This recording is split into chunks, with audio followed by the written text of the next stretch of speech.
It was over 2 years ago. I visited England for the very first time to watch my beloved AFC Wimbledon crumble in three separate fixtures. One in which they gave up a 2-goal lead against Doncaster Rovers. One in which they just didn't put up any fight against Wigan Athletic away. And one in which they lost I think it was 2-1 or 2-0 against Lincoln. That was the season in which they got relegated to League Two with Robbo in charge. Depressing season. And the season after that, I really started to fall apart. My life started to fall apart. Slowly but surely. It is today in which I speak before you guys. Super ecstatic and super happy. What a fucking performance from AFC Wimbledon all across the board. They were the better side against Walsall. By the way, sorry for my sunburntness. I was reffing all weekend and the sunscreen was not enough, clearly. And also the lighting's kind of shit, so it makes me look even more red than I should be. But I stand before you, or lay before you right now, so fucking happy, proud of the Dons. Just all around fantastic performance. And even if it wasn't a great performance, they won, and I'm happy that they won. But I gotta say, collectively, all across the board, defensive shape was brilliant against a Walsall side which have scored the most goals in League One, or League Two, apologize. They had a couple of very dangerous wingers in which the likes of Harbottle, Johnson, and especially Joe Lewis were able to neutralize, and Tilly too. On the defense, Tilly just kept sprinting back. There were a couple moments in which Harbottle got beat, or not really beat, but just through ball. Tilly just came sprinting back and saving the day. But I gotta say right now, I mentioned Lewis 10 seconds ago. Man of the match, absolute man of the match for me. No questions asked. I know Hippolyte scored the goal, and he actually was pretty sound in the midfield too. I think he was very physical and got into quite a few challenges. I still think Joe Lewis got the man of the match over Hippolyte. Man was a freaking wall, an absolute unit. There was one moment where he got beat on the turn by one of the substitutes, but that was his only mistake all game. And it was hardly a mistake. He just got shrugged off, really. But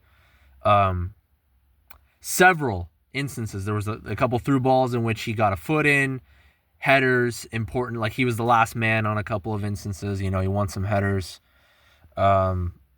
Lewis, by far the man of the match for me. I do think there were several other very key performances. Like I mentioned, Hippolyte was a midfield unit. I think Jake Reeves was a good engine, good captain.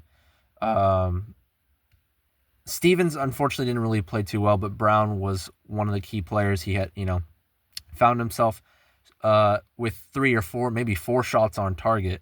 Got the crowd riled up on a few occasions. I think Brown was pretty decent up there before he got subbed off. I think Neufville probably was like a 6 out of 10, 7 out of 10, but still he had a couple moments where he was on the ball and whipped in a couple crosses. Tilly whipped in a couple really good crosses, actually. All around, just super fucking happy and super proud of the Dons. I got a couple other notes here as well that I wrote. Great defensive shape from the Dons in the first half. Second half, a little bit scary in the first 5 minutes. A pretty decent spell from Walsall, including one moment where Goodman comes out for a cross. Actually, most of the time when you see a keeper come out for a cross like that and not get the ball, you would blame the keeper. But he actually kind of spread himself out a little bit, and the ball went under his legs. A little unfortunate from Goodman there. But fantastic goal line clearance from Harbottle there, who I think had a decent game as well. And then a chance, actually, 69th minute, complete shambles from the Walsall defense after, I think it was a punt from Goodman. Bounced a couple times. Neufville found himself with a chance, hits it straight at the keeper, unfortunately. That keeper actually played really well. Actually, there was a save that he made in the first half from a shot from distance from Brown. Low to his left, the keeper there, Simpkin, who actually has stated that he's wanted to eventually become England's number one, the 20-year-old. So I think Simpkin kind of kept him in with those two big saves, one from Brown, one from Neufville in the second half. Could have been two, could have been three from AFC Wimbledon, but it also could have been two, could have been three from Walsall had Lewis not come in and made those very key challenges and headers. So, I mean, overall, defensively sound, defensive shape from Wimbledon was great. Midfield, I think they won the midfield battle quite a bit too. AFC Wimbledon.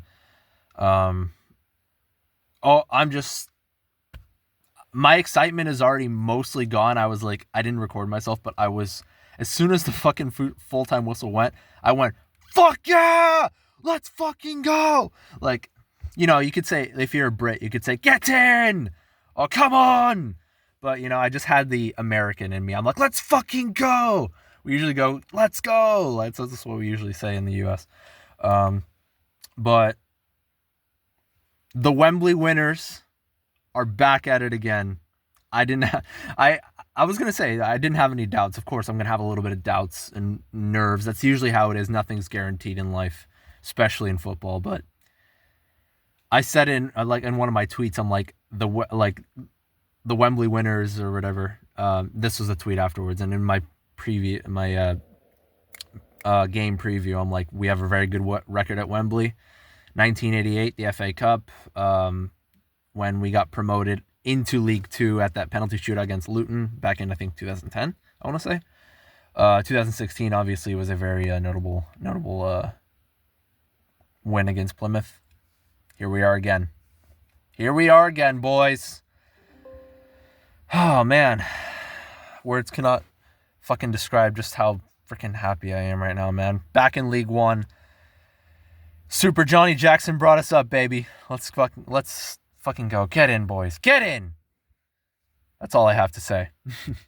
I'm not sure. I'm going to say I'm not entirely sure if I'm going to be doing reactions next season. Depends on my financial situation. If I have disposable income to drop, I don't know, I think it's 180 something US dollars, probably like 150 pounds. We'll see how that goes. Holy shit, boys. If any of you guys want to DM me, because I'm not sure if I'm going to be on the YouTube. If any of you guys want to DM me on Instagram, my Instagram handle, TM Costa, COSTA 18. So it's TM Costa 18. If you want to DM me on Instagram, my Twitter handle is JaggyKM. If you guys want to reach out to me, hear my thoughts on. Actually, no, I'm not even. I'm not sure if I'm going to be watching games on iFollow. I'm not sure if I'll have disposable income, but I just want to let you guys know I'm going to be following through and through. I bleed blue and yellow no matter what. Super happy. Get in.